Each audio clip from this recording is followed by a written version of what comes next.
Bikepacking gear is still a minefield, and over the years I've definitely got some things wrong. I've brought gear that looked great on paper, gear that was heavily marketed, and gear I thought I needed at the time. Some of it wasn't bad gear at all, it just wasn't right for the kind of bikepacking I actually do. In this video I'm going to talk through the bikepacking gear I regret buying, and more importantly what I learned from it. If you're just getting into bikepacking, hopefully this helps you avoid a few of the same mistakes and spend your money a little wiser.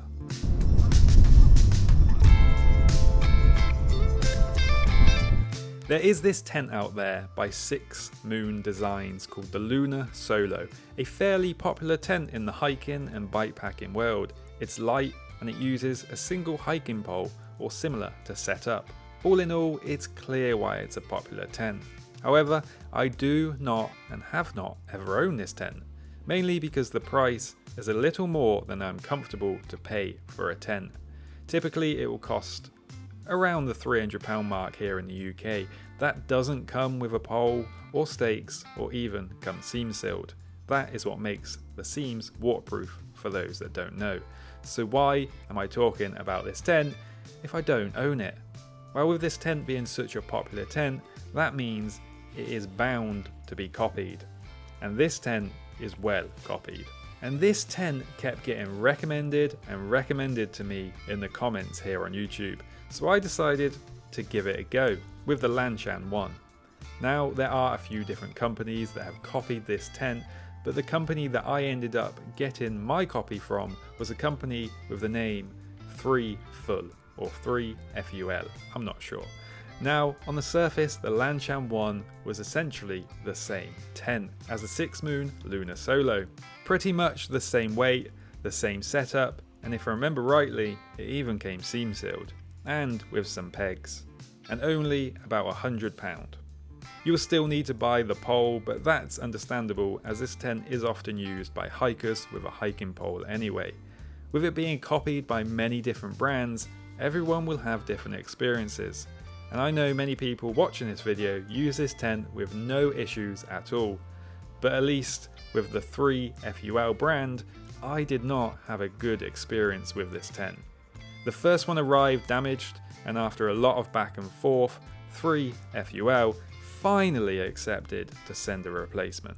The replacement tent seemed to be a different version from the original one I had brought and was a little smaller, and after one trip there was damage appearing where the tent gets staked out. The tent was ripping and tearing. The stitching was already pulling apart, and 3FUL were an absolute nightmare to accept a return or refund for this one. After a lot of pushing back, I did finally get them to take it back for a refund, but that experience aside, I would not buy this tent again, and the main reason, apart from the clear quality control issues, is this version is a hybrid tent which combines features from both a single wall tent and a double wall tent. The inner is connected to the outer but not a part of it. It sits inside the outer without touching the outer, but cannot be packed separately. I much prefer a double walled tent where I can separate the inner and outer, especially after breaking camp when it has been raining. It makes it much easier to organise a wet tent. While I quite like the idea of this tent, I found it not to be very practical in the real world for the short time I actually got to use it. I could see myself really liking this tent in a warmer, drier climate, minus the quality control issues of course.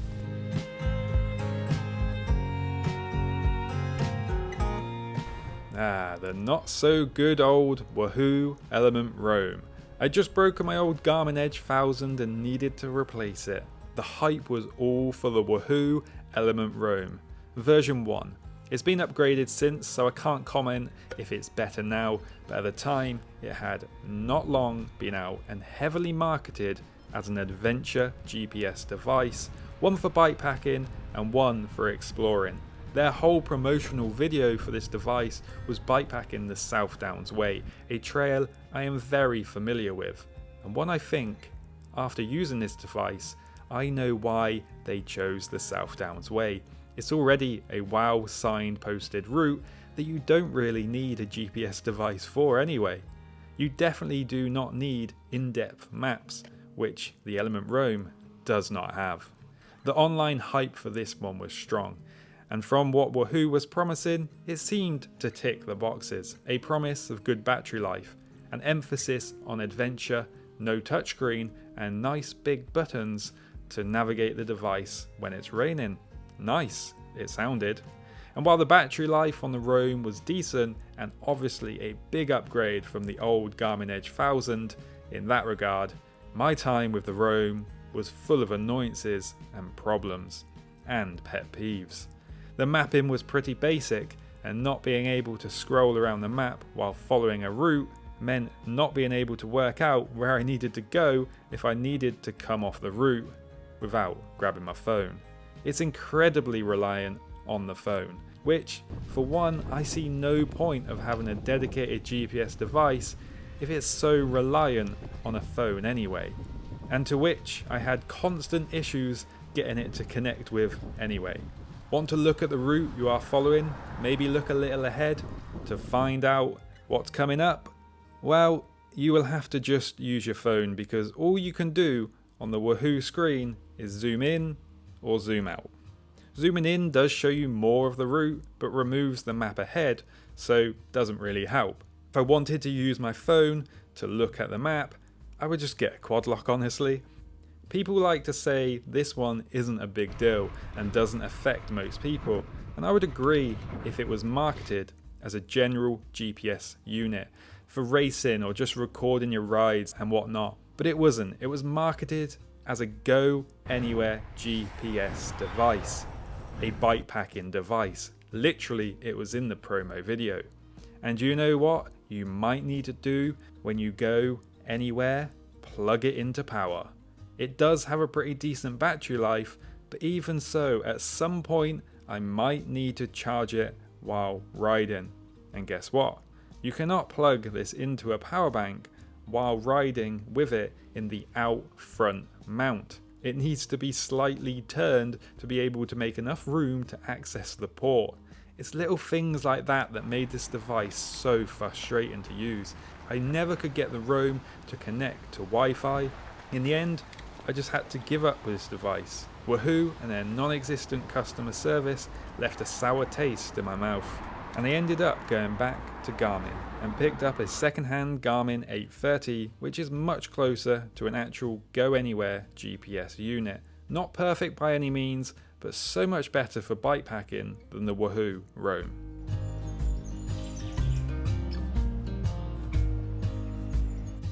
I said in a previous video about gear I would buy again, and one of them was the Maxxis Rambler 700 by 50mm tyres, to be precise. And while I will say I think most tyres come down to luck, I had no luck with the Panaracer Gravel Kings SKs tyre.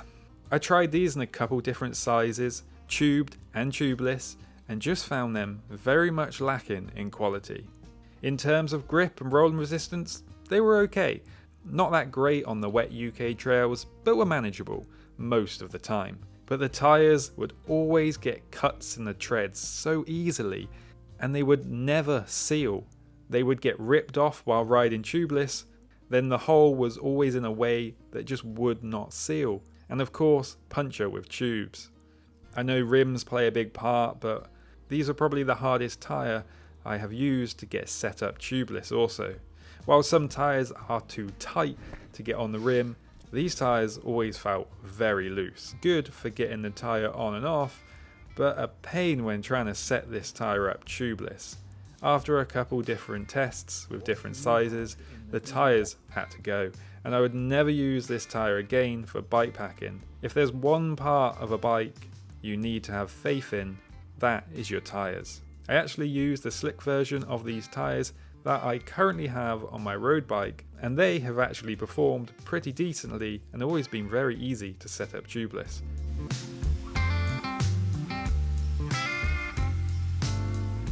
While I was in my quest to find the cheapest but actually good mountain bike SPD shoe, which so far is the Pearl Asumi Summit shoe. I might well have found quite possibly the worst shoe I have ever used. I can't say I was surprised because the Pinnacle shoe cost me about 20 quid in the sale. The recommended retail price is actually 119 quid though, which is insane. Although I have never seen them for that price, currently around the £40 mark. These shoes are basic, which is fine, but they are just the absolute worst pair of SBD shoes I've ever tried wearing. For one, they have these little carrying hooks, I guess we can call it, which if you're going bikepacking in the UK, they just get caught on all the bramble thorns, so you end up tripping over, so that was cut off pretty quickly. Fine. The shoes are not actually uncomfortable for me, always seem really awkward to walk in and to clip in and out of the pedals, even when they were clear of mud. But add mud to the mix and wow, they become even more of a problem.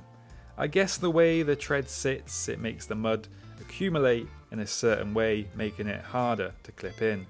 And that's not the worst part. The worst part is wearing these on any hiker bike sections. For one, the tread feels like you are walking on stilts, as they feel way too tall. And they are incredibly slippery, even just walking on the pavement. So you can only imagine what it's like wearing these in the mountains. I ended up deciding these are the worst shoes I have ever tried and had to give up on testing them after a couple of trips because I generally thought I might slide down a mountain if I continued with them.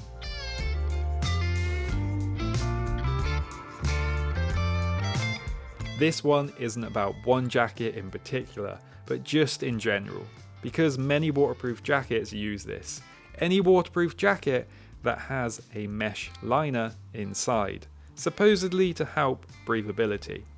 For me, these jackets are always the worst option because when they do get wet, either from rain getting in or from your sweat, they not only start sticking to your skin, they take forever to dry. While it's only a small bit of fabric, it's always that part that takes forever to dry. And apart from the waterproof jacket keeping me dry, I want it to dry as fast as possible. But because the mesh liner absorbs water and doesn't repel it, that liner is always the last to dry. Basically, any jacket that uses a mesh fabric liner for breathability is a no-go for me. It would be a complete deal breaker.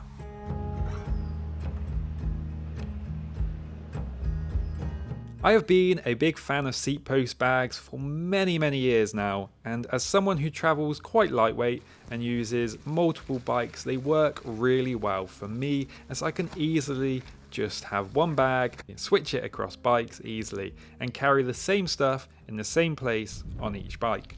And again, this isn't singling out any one company or bag, but I would not buy a seat post bag again if it doesn't feature a fully enclosed dry bag. Any of the holster systems are a no-go for me because while they work fine, it's nice at the end of the day to be able to just pull the dry bag off the bike and chuck it into the tent. With a holster system, especially in wet, dirty conditions, the dry bag is getting dirty throughout the day. Not ideal when you get to camp in the rain and just want to keep everything dry. And just be able to unpack a clean, dry bag inside the tent. The other style of seat post bag is one where it's just a waterproof bag attached to your bike essentially, and you stuff everything inside. Typically you remove the contents of the bag while it's still attached to the bike. But this version of the bag means when you get to camp, you need to take everything you need for camp out individually. Again, a nightmare when it's raining.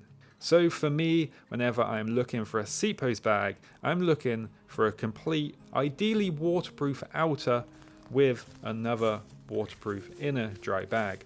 So when I get to camp, I can unpack and pack everything in the comfort of a dry tent. I know what you are thinking, just go buy a cheap dry bag for the inner, and while this does kind of work, finding a dry bag that fits the outer seat post bag isn't always that easy, and very rarely fits perfectly due to how seat post bags are normally tapered towards the seat post. So I won't buy a seat post bag unless it's a fully enclosed bag inside an outer seat post bag. And that's really the other side of bikepacking gear. Not everything you buy is going to be a win, and that's kind of unavoidable. A lot of this gear wasn't terrible, it just didn't suit how I actually ride, the conditions I'm usually in, or what I value on a trip now. If there's one thing I've learned, it's that experience matters far more than specs or marketing. The longer you spend out there, the clearer it becomes what's worth carrying, what's worth spending money on, and what really isn't. If you haven't seen the video about the gear I would buy again, then why not check that out here? Bikepacking is all about getting out there, figuring things out for yourself. The gear just comes along for the ride.